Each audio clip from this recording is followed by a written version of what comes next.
What's up, guys? So I got a question from Johnathan here, who's basically, he's been working on his Over Under Pass. He said it's working great for him. He's just running into a couple snags. One is that when he finishes the pass, he's getting rolled over. He says that his partners do a gator roll. We at the gym call it a bro roll because a lot of our guys that are like meatheads in the gym that lift weights, they just for some reason seem to gravitate towards. But it's not necessarily a strength, only strength move. So I'll show you a option for that. And then he says he's also getting caught in his arm, again on the lead arm. So when he's passing the guard, he says that the person catches him, I assume into a Kimura. And that's a problem I had as a blue belt. I used to use the Over Under Pass, got caught in that damn thing all the time. So I'm gonna show you two different little adjustments to the Over Under Pass, and hopefully this is helpful to you, Johnathan. And as always, this is my lovely assistant, Mr. Adam Wilson. Adam. Guys, so to kind of go over the details here, I'll show you the two problems that I assume that he's running into, and then afterwards we'll show the solution. So the first one, again, however you decide to use it, as we pass, right, and we're coming around for this, he's gonna do the bro roll, so he secures the lead arm, which stops my ability to post anymore, and then typically you'll get a grip around the belt. Now, where this move really shines is if I continue to try to walk up into position, he rolls right over. And because of the fact that if you time it really well, like people that are really good with that roll, they time it so perfectly that as I'm passing, I'm running right into the problem. So it's good for him, right? It's a really good technique. And again, it's very fluid if you do it right. The second move, he said he's getting caught, and I assume that he means in the Kimura. So again, this is gonna typically happen, and this is the way that it happened for me, is when if you give any space with this lead arm in the over-under, boom, you're gonna get caught into Kimura. So it's very important, one, to make sure that arm's in tight and he gets caught into it. So let's go and take a look at the solutions here. So the first one, the bro roll, very simple adjustment. I actually did this one last year at the Atlanta tournament, and what happened was is as I was coming around, we have a few guys in the gym that do this particular sweep or this particular counter, and as I was coming around, I felt the person grab the lead arm, and so I knew exactly what they were going for, so I went back the other way. And this is an important sort of just quick idea with you guys. Make sure that you want to know the whole game, regardless of whether or not you plan to use those techniques or not. You want to know what those techniques are, so even if you don't want to use them, you can defend against them.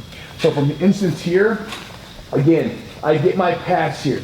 Now as I start to walk around, I feel Chad getting a grip on this arm, and at the same time he's got his left arm over top of my shoulder, grabbing a hold of something.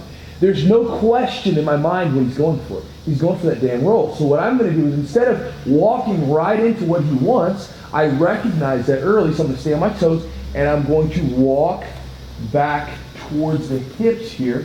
And what I'm going to do is I'm going to take this hand, and I'm going to grab the pant here, or just cup it around his hips, right? But if you're in the gi, go and grab that pant grip here right around the butt. And then from here, we're going to walk back, and I'll push this bottom knee down and step over into this position here.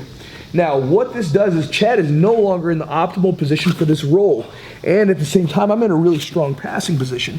So eventually, he's probably going to let go to fight this off. And if you look at where he's at now, his hips are turned, and I'm going to be able to maintain the pressure here. So it's going to be basically pinning his chest down and his shoulders down while maintaining his this bad position in his hips. Really good for me for the pass. So I'll just walk there. If you don't know anything from this position, okay, then just do this. Camp out. Hang out here, and when he lets go, boom. We just go back to our pass. So you can do that one if you want to. Very simple. One more time. So again, get your over under here. Boom. We come around, we feel it. We're not going to walk towards the head anymore. We're going to walk right back towards the hips here. Boom.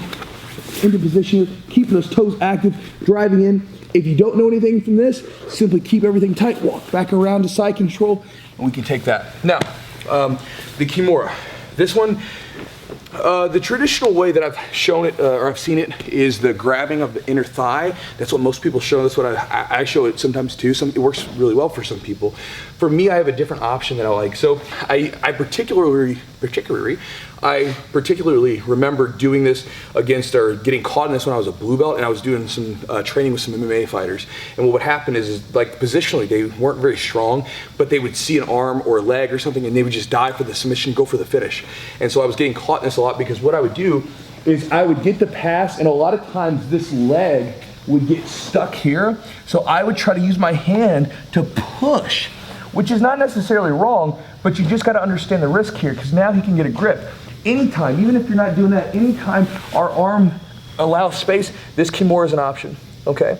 So what we're gonna do is we're gonna take a look from this basic over-under position. If I'm here and they get the Kimura, okay? Again, you can step over and cuff your inner thigh, that's one option, but sometimes I have trouble with this one. So what I'm gonna do is I'm gonna take my hand that's under and I'm gonna place it on his hip.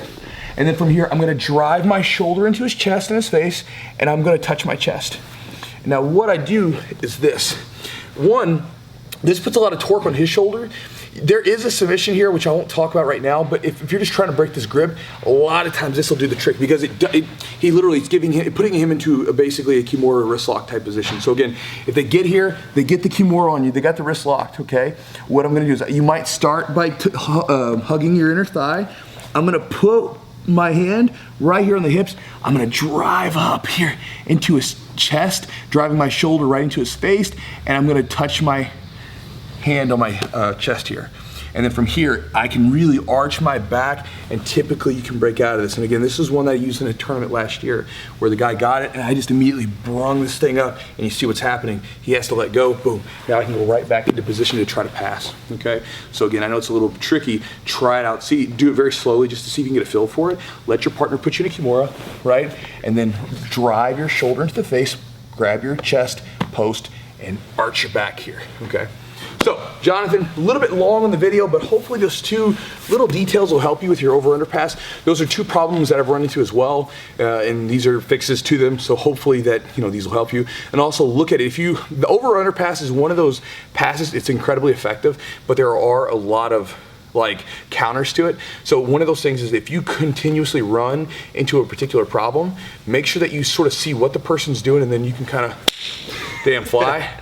Got a fly in here today. He's really bugging the piss out of me. But you can see, kind of base it off, see what they're doing, and then try to counter it. One of the best things to do is recognize the grips that they're using to set up their techniques early. So, hope that helps, brother.